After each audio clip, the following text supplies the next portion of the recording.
तीन लोक नवखंड में गुरु से बड़ा न कोई। करता करी ना कर सके, गुरु करे सो होय। सब जग व्यापे साया, सुनी से जन को। बलिहारी वा घट की, जा घट प्रगट होय। देव सदा फल प्रभु हमारे, बाह पकड़ी जनि छोड़। यही आस विश्वास दिल में, चले न काल का जोर। मेरे परम आराध्य व्यक्ता व्यक्त सद्गुरु सता परम आदरणीय वात्सल्यमयी ममतामयी माता जी, सद्गुरु उत्तराधिकारी सुपूज्य संत श्री विज्ञान देव जी महाराज, अंतर्राष्ट्रीय प्रचारक प्रधान उपदेष्टा सुपूज्य संत श्री नामदेव जी महाराज एवं सभी आचार्य परिवार के चरणों में मेरा कोटिशः नमन है, कोटिशः वंदन है। क्या मैंने समुद्र मंथन किया विहंगम योग का, क्या कुछ मोती मेरे हाथ में आए जिन्हें मैं आप सबको परोस भी सकूंगी? ऐसा नहीं लगता। लेकिन सेवा की बात जब चलती है, चाहे वह वाणी की सेवा ही क्यों न हो, अज्ञानी होते हुए भी लगता है कि शायद इसे स्वीकार कर लूं तो कुछ सेवा हो ही जाए। ये तो जीवन अबाध्य गति से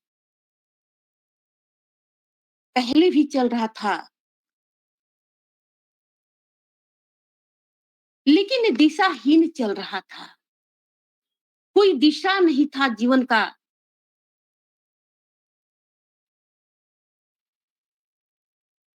लेकिन सत्संग प्राप्त होने से जैसे जीवन को दिशा मिलने लगता है। अभी जब शिव कुमार गुप्ता जी जैसे ही सारी प्रस्तुतियां प्रारंभ हुई, प्रस्तुतियों से पहले ही सत्संग पर संतों के बारे में काफी विशद विवरण किया। थोड़ा ही बोला, लेकिन ऐसा लगा जैसे एक कुंभ में समुद्र को डाल दिया।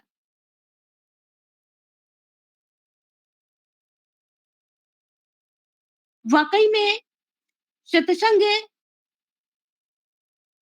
सबको उपलब्ध नहीं है। तो हम बात कर रहे थे संत के बारे में, कि संत के बारे में आपने बहुत कुछ बतलाया कि वाकई जो सत्संग होता है संतों के संग ही होता है, और उन संतों के संग में होता है जिन्होंने सत्य को पा लिया हो, सत्य के साधर्म को अपना लिया हो, सत्य को परिलक्षित कर लिया हो। सत्य ही जिनका जीवन है, सत्य ही आचार विचार है। लेकिन क्या यदि यह गुण हमारे अंदर ना हो, यदि हम सबके अंदर में नहीं हो, तो क्या हम सत्संग नहीं कर सकते या सत्संग नहीं दे सकते? जिसने संत मत को अपना लिया है, संत मार्ग पर चल दिया है, उस संत को मानने वाला भी संत ही होता है। भले ही जो सत्संग करता है वह अपने सामर्थ्य के अनुसार कर रहा हो, लेकिन है संत। और ऐसे ही संतों के संग में सत्संग भी होता है।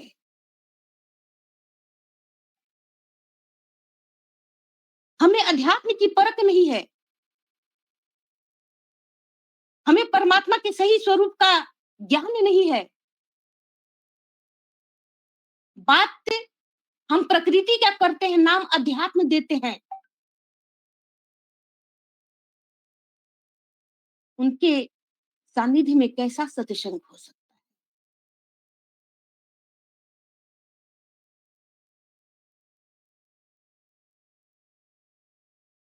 उनके सानिध्य में जिस सत्संग से हमारे जीवन को दिशा मिलने वाला हो, हमारे जीवन को जो एक मजबूत आधार मिलने वाला हो, वो मजबूत आधार हमें उन सत्संगों से, प्राकृतिक सत्संगों से नहीं मिल सकता। वो सत्संग है ही नहीं।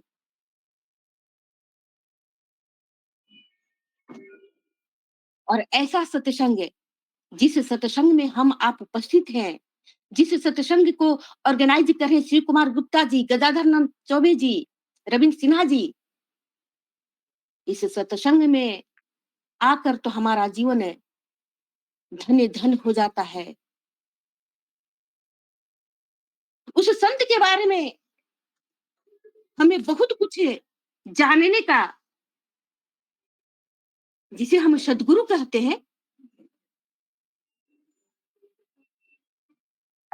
अवसर मिलता है, उसके गुणगान करने का अवसर मिलता है। उतनी देर के लिए जितनी देर हम सत्संग में हैं, कम से कम उतनी देर के लिए तो हमारी सुरति, हमारा ध्यान सदगुरु में ही होता है। सत्संग का कम से कम इतना तो फायदा है।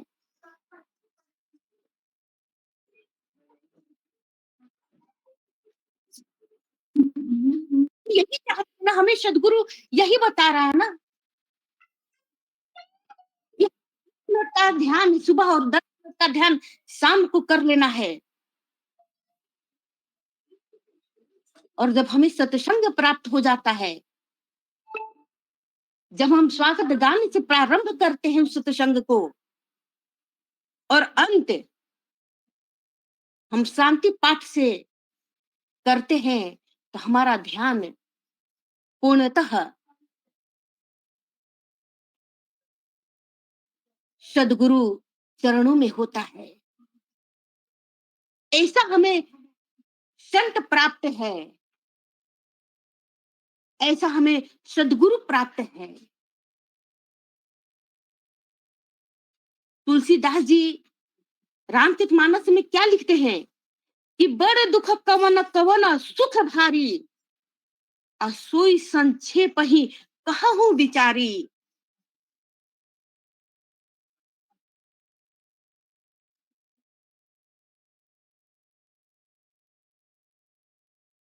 नहीं दरिद्र सम दुख जग माही, असंत मिलन सम सुख जग नाही।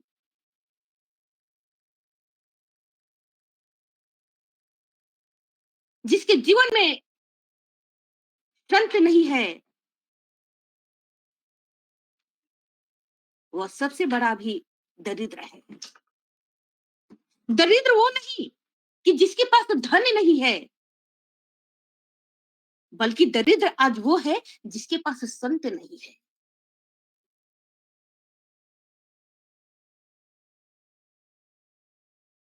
बहुत धन है उसके पास, अरबपति है, खरबपति है,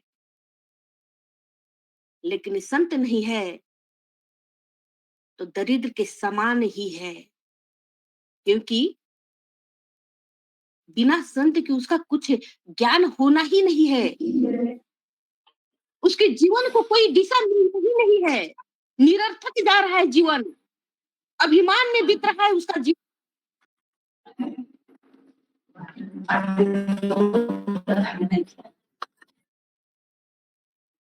और अंत कहाँ होना है उसे, वहीं पे जो होना है। जब अंत काल आएगा तो वह रोएगा। मैंने सुना है, पढ़ा है कि अंत समय में लोग कुछ अच्छा करने के लिए, जब वो मौत आती है उसमें अच्छा करने के लिए समय मांगते हैं कि काश मुझे 1 दिन 2 दिन कुछ और समय मिल जाता तो मैं अच्छा कार्य कर लेता,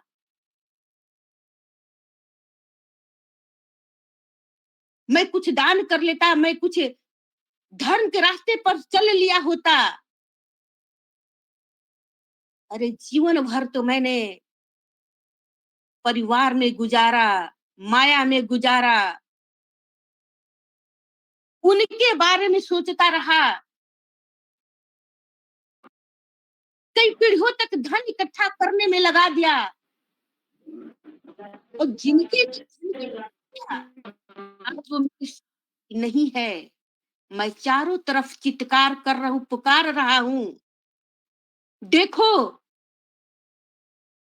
मैं इस शरीर से रहा हूँ, जा रहा है। मैं बार-बार अपनी शरीर की तरफ से आकर्षित होने का, घुसने का प्रयास कर रहा हूँ। लेकिन वो संघाती जिनके लिए मैंने धन एकत्रित किया, आज वो मेरी नहीं सुन रहे हैं। मेरी आवाज़ उन तक के नहीं पहुँच रही है, और वो धन जिसे इकट्ठा किया, आज वह धन भी किसी काम नहीं आ रहा है।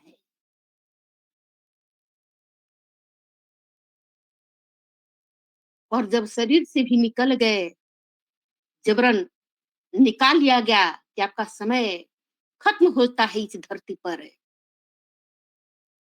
तब भी विश्वास नहीं, बार-बार उस शरीर की चेतना हो रही है। ऐसा दारुण दुःख होता है अंत समय में। किनको होता है? जिन्हें संत उपलब्ध नहीं हुआ, जिन्होंने संत की जिज्ञासा नहीं की, जिन्होंने सद्गुरु को वरण नहीं किया, जिसने सद्गुरु को वरण करके उस सत्य को जानना नहीं चाहा।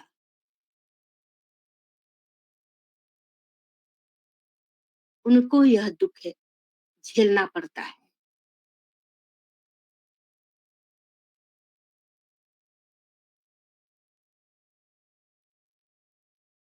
जन्म मरण का चक्कर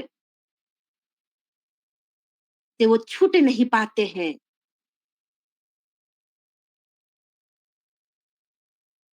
और छूटने की बात तो दूर, यह भी तय नहीं है जन्म जो होगा वो मनुष्य में ही होगा, नर तन। तो आज जब नर तन पा लिए हैं, तो सबसे पहले तो अपने, क्या वही हम भी करते आए जो विविध योनियों के जीव जंतु करते आ रहे हैं, तो फिर अन्य योनियों में, और यह जो तन है नर तन, जिसके लिए देवी देवता भी तरसते हैं, क्या अंतर रह जाएगा।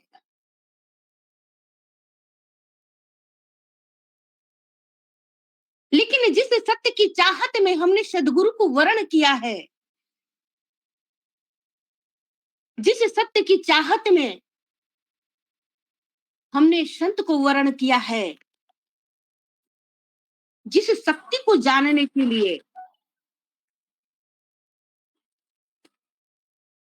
मनुष्य के अंदर में अमित शक्तियां हैं, वह शक्तियों का भंडार है। लेकिन बिना संत के, बिना सद्गुरु के वह अपनी शक्तियों को पहचान नहीं पाता। और जब तक वह सद्गुरु को वरण नहीं किया है, संत को वरण नहीं किया है, उसकी शक्तियाँ इधर-उधर व्यर्थ लगी होती है। उसे समझ में नहीं आता कि मुझे करना क्या है? और जिस चीज़ की उसे चाहत है, वो क्या पाना चाहता है? सुख पाना चाहता है, शांति पाना चाहता है, आनंद पाना चाहता है। और आनंद की खोज में, शांति की खोज में, उस सुख की खोज में, आनंद-फानंद किसी भी तरह का कार्य करता है। इच्छाएँ बलवती होते रहती हैं। एक इच्छा पूर्ण होती नहीं कि दूसरी बलवती होती जाती है। और मनुष्य क्या सोचता है कि शायद ये इच्छा पूरी कर लूँ, इसमें मुझे सुख मिल जाए, मुझे शांति मिले, आनंद मिले, लेकिन ऐसा नहीं हो पाता। वो इच्छाओं के पीछे भागता चला जाता है और भागते-भागते एक समय ऐसा आता है कि अब उसे इस लोक को छोड़ना है।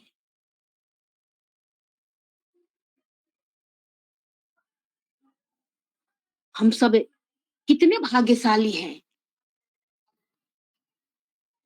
कि हमें संत सहज में मिल गया है। हमें सद्गुरु सहज में मिल गया है। हमें ब्रह्म विद्या सहज में ही मिल गया है। जिस ब्रह्म विद्या को प्राप्त करने के लिए ऋषि मुनि सद्गुरु की पहले सेवा करते थे और कई-कई वर्षों तक करते थे। जब तक सद्गुरु पहले थोक बाजार ले नहीं लेता था, तब तक उन्हें संत प्राप्त नहीं होते थे, सद्गुरु नहीं होते थे और न ही वो जल्द ही ब्रह्म विद्या का ज्ञान देते थे। और हमें वह सहज में ही मिल गया है। कितना कृपालु है, कितना दयालु है कि वह पहले हमें वरण करता है और उसके बाद हमारे दोष दुर्गुणों को दूर करता है।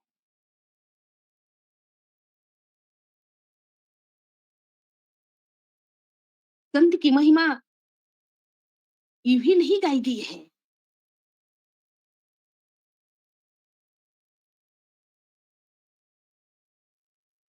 कहते हैं कि एक कहीं छोटा-सा मैं कहानी पढ़ी थी कि किसी स्थान पर संत की एक सभा चल रही थी और किसी ने एक घड़े में गंगा जल भरकर वहां रखवा दिया ताकि संत जन को जब प्यास लगे तो गंगा जल पी सके। संतों की उस सभा के बाहर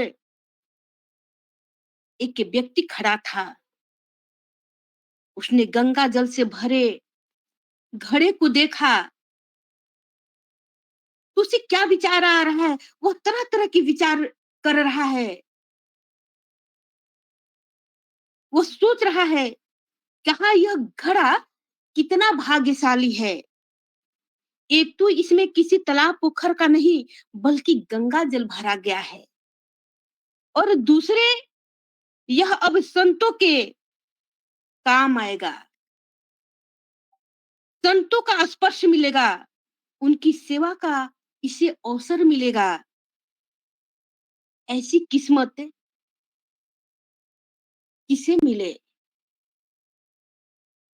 यह किसी-किसी को मिलती है। किसी-किसी की होती है यह किस्मत। घड़े ने उसके मन के भाव पढ़ लिए और घड़ा बोल पड़ा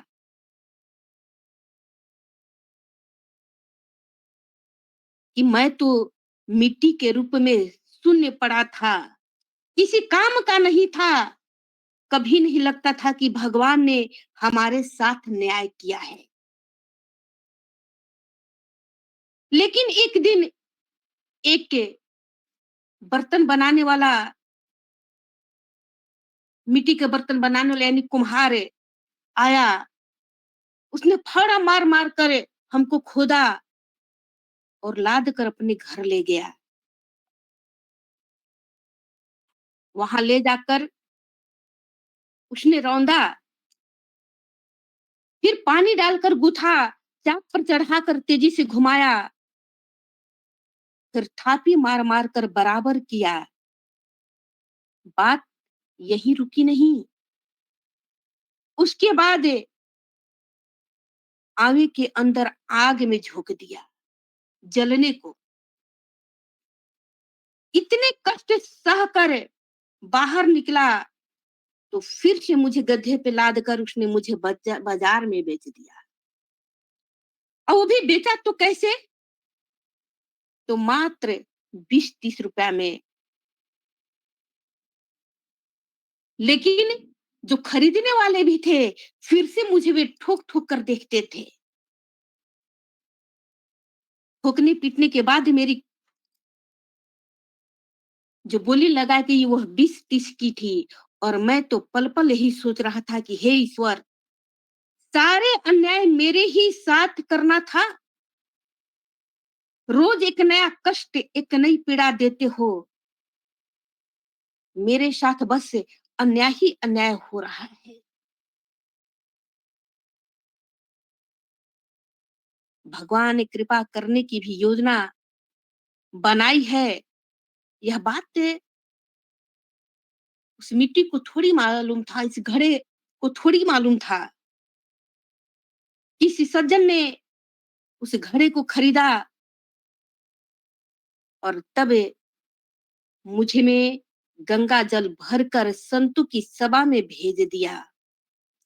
तब मुझे आभास हुआ कि कुम्हार का वह फावड़ा चलाना भी भगवान की कृपा थी। उसका वह गुथना भी भगवान की कृपा थी। आग में जलाना भी भगवान की कृपा थी और बाजार में लोगों के द्वारा ठोके जाना भी भगवान की कृपा थी।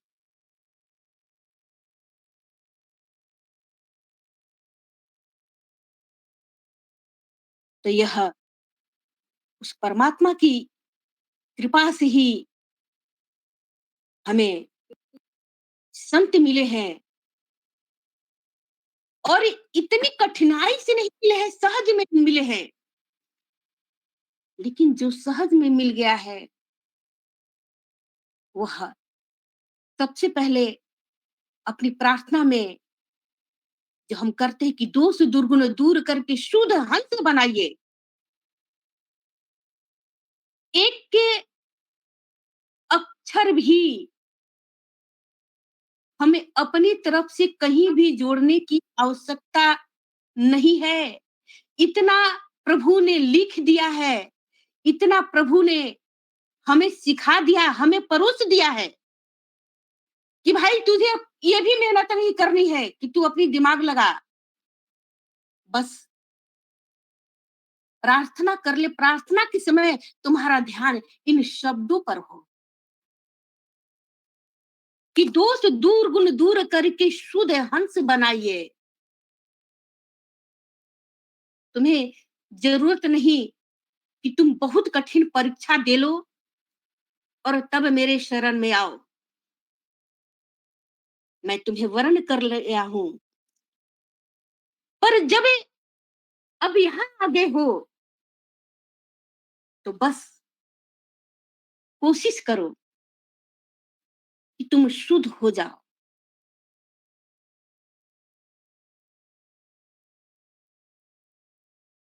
वहां पर परमात्मा जो है जिसे मिलने के लिए आपने सदगुरु को वर्ण किया है, वह सत्य और शुद्ध स्वरूप है। उससे मिलने के लिए हमें भी तपना पड़ेगा, शुद्ध स्वरूप में आना पड़ेगा।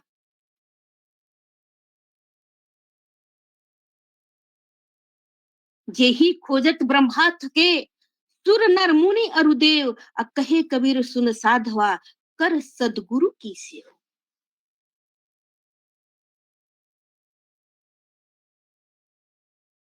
जिनको ढूंढने के लिए, जिनको पाने के लिए सुर नर मुनि अरुदेव भी थक चुके हैं, वो उसे हमने पा लिया है, तो हम उसे कैसे रिझा पाएँगे? कैसे उसकी कृपा प्राप्त कर सकेंगे? कैसे वो मेरे दोष दुर्गुणों को दूर कर सकेगा?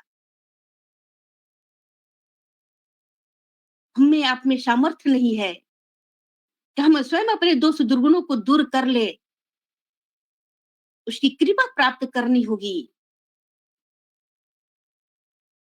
उसकी द्वारा बताए गए हर रास्ते पे चलना पड़ेगा। हमें समर्पण करना होगा। हमें सेवक बनना होगा। और सेवक कौन है? सेवक सो जो करे सेवकाई।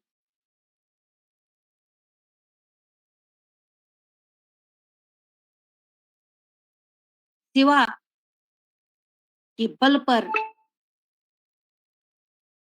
सदगुरु को हम रिझा सकते हैं, उसकी कृपा को प्राप्त कर सकते हैं।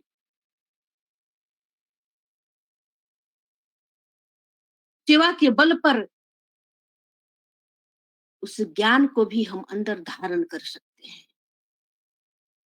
सदगुरु की कृपा से होनी है। हम बहुत साधना कर रहे हैं, लेकिन उपलब्धि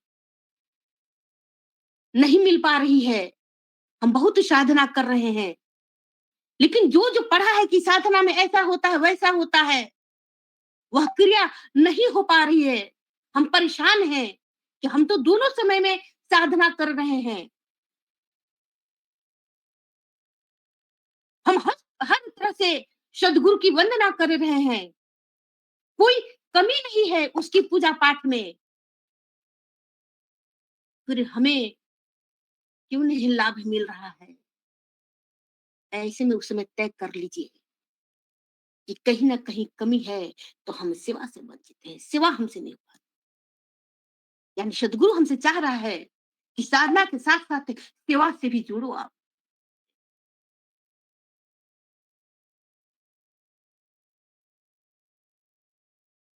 मैंने जाना है, मैंने देखा है, मेरे से बहुत कम उम्र का लड़का चतुर्थ भूमि का साधक था।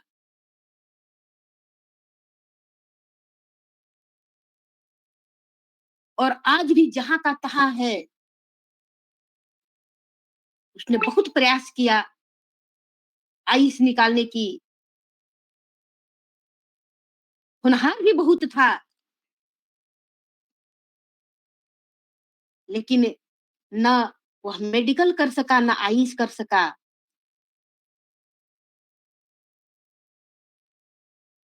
मेरे साथ भी ऐसा ही हुआ कि सब कुछ ओके होते हुए भी मेरे हाथ में जॉब नहीं आया। लेकिन जॉब ना आने से पहले ही मेरी माँ ने कह दिया कि रंभा इस बार तुम्हारा नहीं होगा, 99.99% ओके, इस बार हो ही जाना है। माँ ने उससे पहले पता नहीं क्या ऐसा कह दिया कि इस बार नहीं होगा, तो तुम सोच लेना कि सदगुरु तुमसे सेवा लेना चाहता है। और जब माँ ने मेरे लिए ये बात कही, तो मुझे वह लड़का भी याद आ गया, जिसको माँ बार-बार कहती थी कि सेवा भी करो, सेवा भी करो, सेवा भी करो। और आज चतुर्थ भूमि का साधक होते हुए भी सदगुरु चरणों से वो बहुत दूर है, क्योंकि सेवा भाव नहीं था। वह साधना के बल पर सदगुरु को पा लेना चाहता था, सदगुरु की कृपा पा लेना चाहता था, उसे रिझा लेना चाहता था।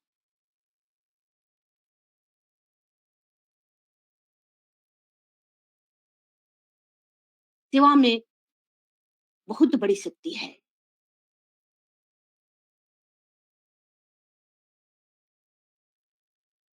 भक्ति का मतलब ही सेवा है।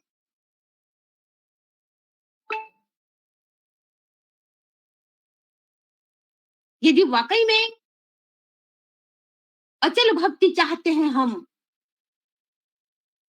तो हमें सबसे पहले शिवा को वर्ण करना पड़ेगा। और सेवा का मतलब ही क्या?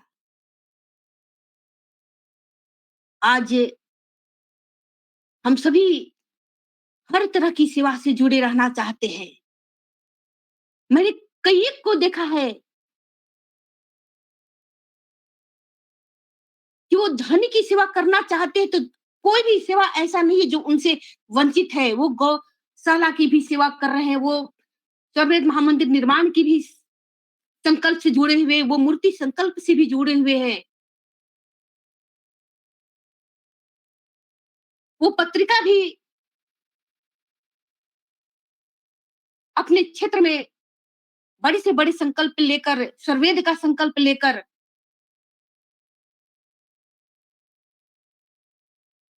अपनी सेवा दे रहे हैं।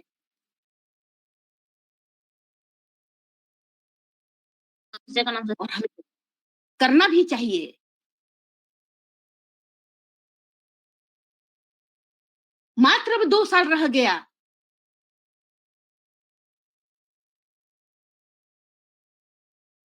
2 साल में सर्ववेद महामंदिर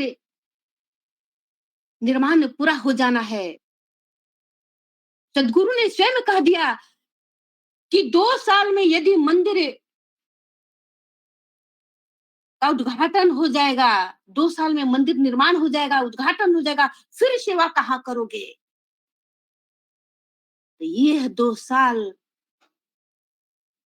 हमारा सेवा में ही गुज़र जाए,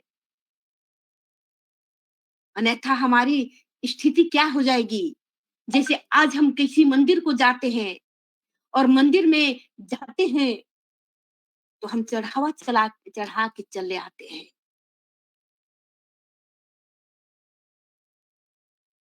वो चढ़ावा चढ़ाना ना पड़े हमें, बल्कि उस नींव में ही हमारा सेवा चला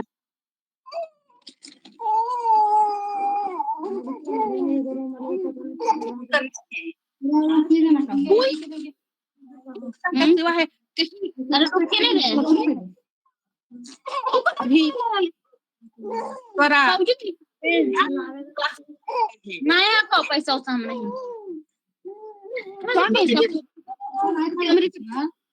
लावे का तो बोल दे फिर नहीं ला दो नहीं को बोल ला कुछ हम स्वास्थ्य के लिए घंटा देना जरूरी है। तो हम सेवा भी कर पाएंगे कि धन एकत्रित करने के लिए भी हमें वाणी की सेवा करनी पड़ती है। धन एकत्रित करने के लिए हमें घर घर जाना होता है, सत्संग स्थल पर जाना होता है। तो हम यह काम स्वस्थ रहने के लिए क्या करना होगा? हमें सुकृत वेलनेस से जुड़ना होगा। वहां भी हमें सेवा करनी है, धन की सेवा करनी है। यदि गौशाला के लिए कहीं आ जाता है तो हम वहां भी करें, अन्यथा यदि यह विचार आ गया कि हमें सेवा कहाँ कहाँ करें, तो बड़ी मूर्खता होगी। क्योंकि सदगुरु हमें हर तरह से ठोक बजा कर देख रहा है, छननी लगा दिया है सेवा रूपी।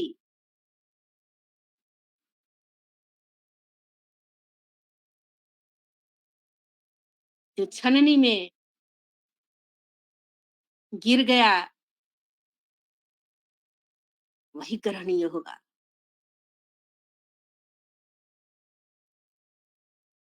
तो कोशिश हमें यह करनी है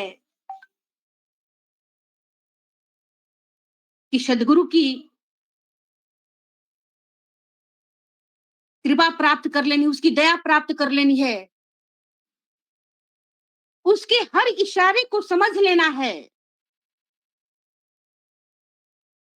जितने भी आयुर्वेद के प्रोडक्ट हैं जिसको सदगुरु ने कह दिया कि आपको इसका इस्तेमाल करना है, मतलब कि इस्तेमाल करना है।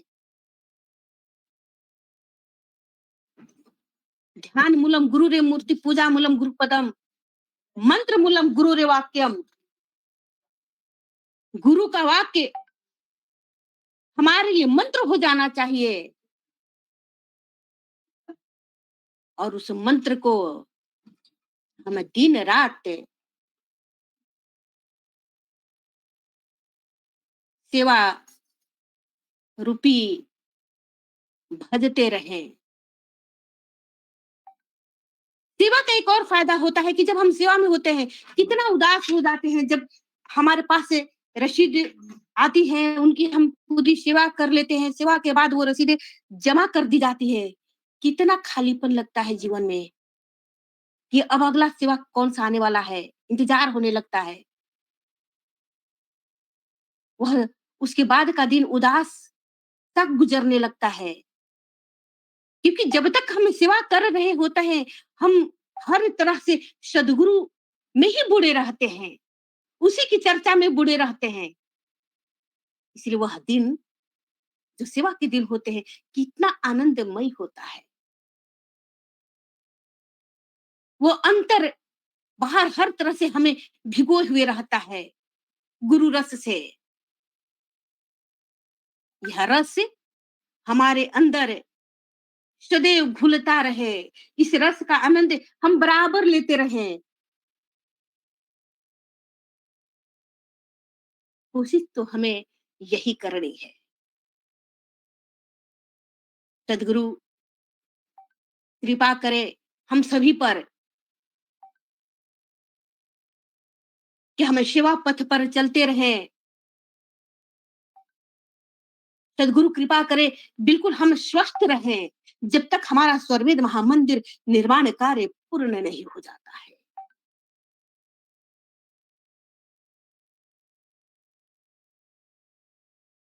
अंततः